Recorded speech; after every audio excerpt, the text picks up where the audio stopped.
ବର୍ତ୍ତମାନ ଆମେ ଅନୁଗୁଳ ଆରଟି ଅଫିସ୍ ପାଖରେ ଅଛୁ। ଆଉ ଆପଣ ଦେଖିପାରୁଥିବେ କେମିତି ବାତ୍ୟାର ରୂପ ନେଲାଣି। ଆଉ ପବନ ବି ବହୁତ ଜୋରରେ ହେଲାଣି।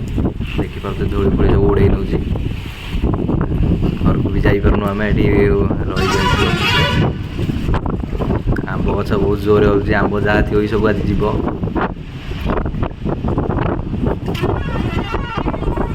ଦେଖିପାରୁଥିବେ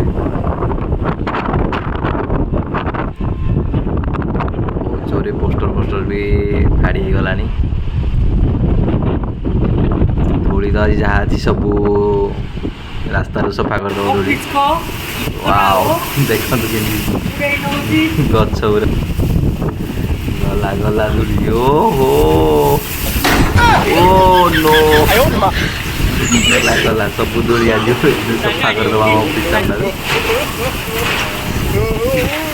ଦେଖିପାରୁଥିବେ ପୁରା ଯାହା କିଛି ବି ଅଛି ସବୁ ପବନରେ ଉଡ଼େଇ ନେଉଛି। ପୋଷ୍ଟର ପୁରା ମାନେ ଛିନଛତର, ପୁରା ପବନ। ସେ ଆଜି ବାତ୍ୟାର ମୋଡ଼ ନେବାର ସମ୍ଭାବନା ଜଣାପଡ଼ିଲାଣି। ଅନୁଗୁଳ ମାର୍କେଟ ଭିତରେ ତ ବରଫ ଖଇରା ପଥର ମାଡ଼ ହେଲାଣି। ଆଉ ଦେଖିପାରୁଥିବେ ଏଠି ଆମର କେମିତି ପବନ ହେଉଛି। ଆଉ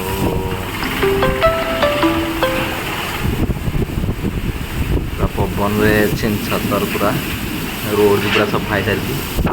ଆଉ ଦେଖିପାରୁଥିବେ ପୁରା ଧୂଳି ଫୁଳି ଯାହା ବି ଅଛି ପୁରା ଟୋଟାଲ ଉଡ଼େଇକି ନେଉଛି। ବର୍ଷା ଟିକେ ହେଲେ ଖୁସି ଲାଗନ୍ତା, ରାତିରେ ନିଦଟା ଭଲ ହୁଅନ୍ତା। ଆଜି ବହୁତ ଦିନ ହେଲା ବର୍ଷା ହେଇନି ଆମର। ଆଉ ଗରମ ତ ବହୁତ ହେଉଛି, ଅନୁଗୁଳ ମାନେ ତ 45 ଡିଗ୍ରୀ ଖରା ଜାଣିଥିବେ। ଆଉ ଗରମରେ ବି ବହୁତ ରହିବା ବହୁତ କଷ୍ଟ। ତାପରେ ବି ଇଏ ତ ପୁରା ହଜିଗଲା ଧୂଳିରେ, ଏତେ ଧୂଳି।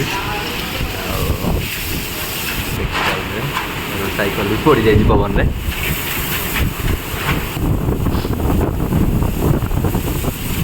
ପବନ ତ ଏତେ ଜୋରରେ ହେଉଛି, ବର୍ଷା ଦେଖାଯାଉ କେମିତି ହେଉଛି କି ନାହିଁ। ଏମିତି ପବନ ନେଇକି ଚଳିଯିବ। ଦେଖନ୍ତୁ ଆମ୍ବ ଗଛ କେତେ ଜୋରରେ ଅଛି, ଗାଈ ଭାଇ ଭାଙ୍ଗି ଯିବାର ସମ୍ଭାବନା ଅଛି ଲାଗୁଛି।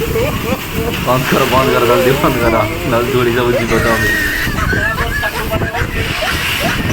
ଦେଖିପାରୁଥିବେ ଏଇ ସ୍କୁଟି ଭାଇଙ୍କର ଗଳି ପଡ଼ିଛି, ଏତେ ପବନ ହେଇଛି। ଦେଖାଯାଉ କେତେବେଳେ ବର୍ଷା ଛାଡ଼ୁଛି, ଆଉ କେତେବେଳେ ଆମେ ଯିବୁ।